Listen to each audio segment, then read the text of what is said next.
Moving forward, students, example number 4.17 says 1 mole of nitrogen and 3 moles of hydrogen are enclosed in a container of volume 10 decimeter cube at 298 Kelvin. What are the partial pressures and the total pressure? अब students, आप इसके लिए number of moles आपने लिख ली हैं. अब आप क्या करेंगे कि टोटल प्रेशर निकालने के लिए आप क्या करेंगे, टोटल नंबर ऑफ मोल्स लिख लेंगे जो कि होंगे 4 मोल.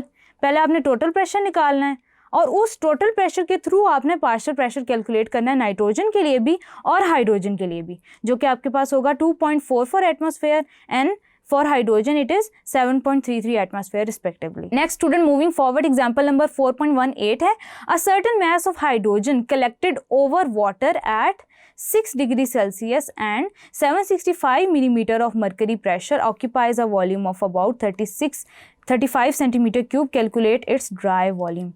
अब स्टूडेंट्स, हमने स्टैंडर्ड कंडीशंस जो हैं टेम्परेचर और प्रेशर की, वो हमारी फाइनल कंडीशंस हैं और हमने कैलकुलेट करना है ड्राई वॉल्यूम.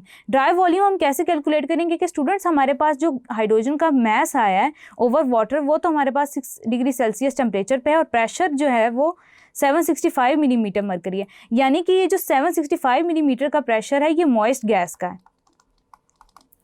मॉइस्ट गैस का हम क्या करेंगे कि जो 7 मिलीमीटर मरकरी है जिसकी हमें वैल्यू एंड पे दी हुई है, हम उसको उससे सब्सट्रैक्ट कर देंगे तो हमारे पास ड्राई गैस का पार्शियल प्रेशर आ जाएगा जो कि होगा 758 मिलीमीटर मरकरी. यानी कि हमने डिफरेंस निकाल लेना है. और प्रेशर P2 हमारे पास होगा 760 millimetre mercury according to STP. Temperature हम कैलकुलेट करेंगे, 6 को 273 में ऐड कर लेंगे, 279 केल्विन हो गया टेम्परेचर T2 STP के अकॉर्डिंगली हमें बोला हुआ है, तो वो 273 केल्विन हो जाएगा. आपने क्या करना है, जनरल गैस कांस्टेंट की अपना एक्सप्रेशन जो है उसको आपने इक्वलाइज करके V2 कैलकुलेट कर देना है, क्योंकि आपको टेम्परेचर गिवन है.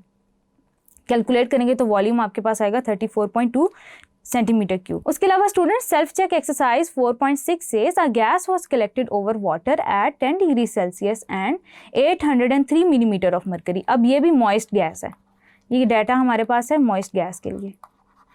If the gas occupies 73 centimetre cube, calculate the volume of dry gas. इसमें आपने बॉयल्स लॉ वाला फॉर्मूला अप्लाई करना है स्टूडेंट. सिंपल आप ये करेंगे इसके अंदर. तो स्टूडेंट्स, आपको यहाँ पे मॉइस्ट गैस का पार्शियल प्रेशर गिवन है. आप क्या करेंगे कि आप इसमें से सब्सट्रैक्ट कर देंगे एक्वस टेंशन, तो आपके पास ड्राई गैस का फॉर्मूला आ जाएगा. उसके बाद आपने STP पे कैलकुलेशंस करनी है, तो आप वही जनरल गैस कांस्टेंट की जनरल गैस इक्वेशन के थ्रू कैलकुलेशंस कर लेंगे.